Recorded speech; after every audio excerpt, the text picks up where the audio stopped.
Quolls are declining. That's what we think in this area.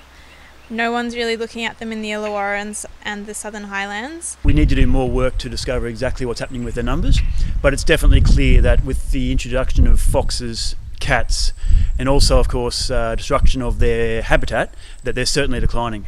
My honours project for next year is going to be based on one of the findings from my previous camera work, which is that in the Illawarra and the Southern Highlands, the red fox occurs in a really high density, especially compared to the spotted-tailed quoll, which is obviously a threatened species.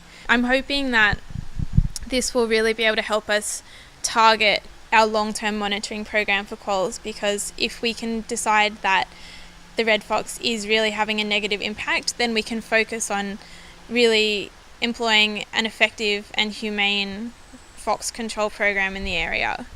We named the quolls in Barren Grounds after the family from the iconic Australian movie The Castle.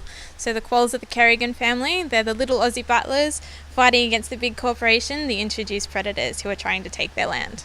Quolls have a really huge impact within ecosystems. They're what's known as an apex predator, which means they're the top predator.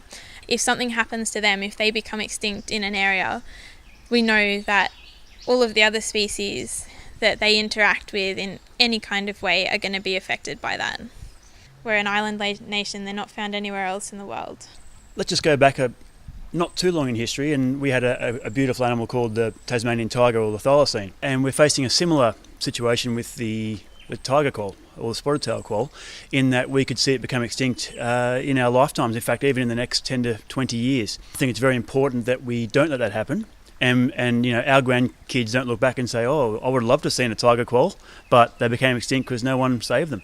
You don't have to be a doctor or a scientist to contribute to animal conservation. I think it's important people know that. I'm just saying, if you care about quolls and if you want to see quolls return to the Illawarra and the Southern Highlands the way that they used to be here, then giving a donation is going to be a really good way to do that.